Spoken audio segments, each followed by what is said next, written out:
Maestra, ¿cómo podemos definir la educación integral? Cuando hablamos de educación, nos referimos a acompañar, formar a la persona en el desarrollo de habilidades intelectuales y morales.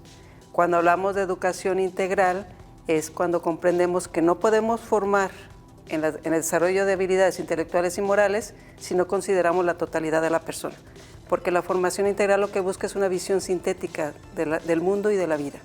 Esto significa que cuando yo tengo una persona, la tengo que considerar con su todo, en todas sus dimensiones, su dimensión política, su dimensión social, su ser corpóreo, su ser espiritual, su ser emocional, la forma como se comunica, cómo se relaciona, ¿no? Es muy importante considerar la formación integral. Mira, en este contexto de pandemia, los educadores nos dimos cuenta de lo importante que es la emoción para poder enseñar. O sea, si una persona no estaba bien con ella misma, no encontraba el sentido de lo que estaba viviendo y qué razón, pues ¿para qué estudio? Entonces había que acompañarle toda esa parte emocional y darle sentido al contexto actual o lo que estaba aprendiendo para que encuentre significado.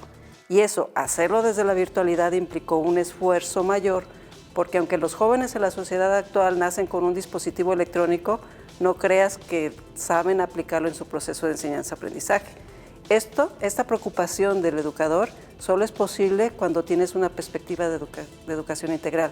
¿Por qué? Porque nos preocupa más formar que informar.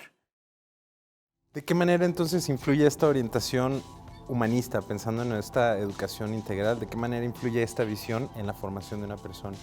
No podemos dar por supuesto que toda la educación es humanista y toda la educación es integral. Al contrario, en los últimos 30 años la educación se ha mercantilizado por el sistema económico, político y global que tenemos. Entonces, ¿qué es lo que pasa? Los profesionistas se han convertido en herramientas para este mecanismo productivo. Entonces, ¿qué me interesa de ti? Formarte en habilidades o formarte en tecnología para que seas un ser productivo según mis intereses ideológicos o según mis intereses económicos o de mercado. Entonces, cuando hablamos de educación humanista, es un enfoque que hay que recuperar porque es la razón de ser de la universidad. O sea, la universidad lo que va es abonar al desarrollo integral de un país, el desarrollo armónico. ¿Quién lo va a hacer? El profesionista. Hace unos años ya hablábamos de emergencia educativa y esta emergencia educativa era fruto de un reduccionismo antropológico.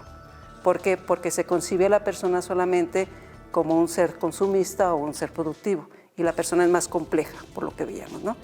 Este reduccionismo antropológico que tenemos o esta emergencia educativa que estamos viviendo, con la pandemia se agudizó y ahora hablamos de catástrofe educativa. ¿Por qué? Porque no solamente los jóvenes se vieron la necesidad de dejar sus estudios o muchos no lograron aprender las habilidades a través de la virtualidad como si hubieran ido a la presencialidad. Para esto el Papa Francisco, el año pasado en octubre, convoca a todas las personas que tenemos algo que ver con la educación a hacer un pacto. ¿Y cuál es ese pacto? Poner al centro de la educación a la persona, su unicidad, su valor, su potencialidad, su capacidad de relación. ¿Por qué? Porque es ella la que genera cultura.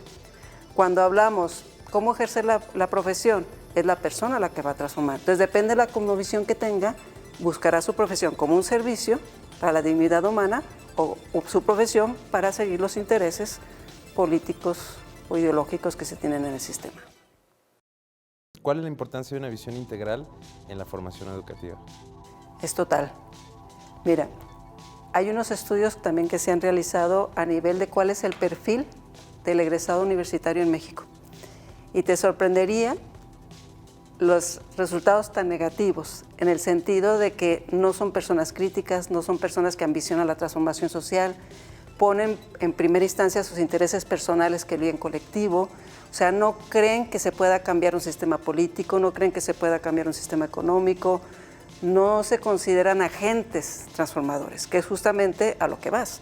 O sea, cuando tú puedes llegar a un nivel de estudios universitarios, no digamos profesional, llegan muy pocos.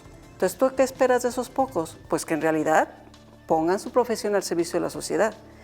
México está viviendo unas situaciones muy duras a nivel de corrupción, a nivel de injusticia, de desigualdad, de pobreza. ¿Dónde están los universitarios? ¿Dónde están aquellas personas cualificadas, competitivas a nivel global, que están intentando crear una sociedad más justa y más fraterna? Esto solo es posible cuando tú entiendes la educación desde esta orientación humanista. ¿Por qué? porque logras influir o logras convencer a la persona que es ella. Yo con mi profesión la que voy a realizar un servicio cualificado. Yo soy capaz de cambiar el ámbito donde estoy, como médico, como ecónomo, como político, como cualquiera, ¿no? ¿Por qué salir y adecuarte a un sistema ya establecido cuando nadie estamos de acuerdo con el sistema ni con los resultados? Entonces, ¿cuál es la misión?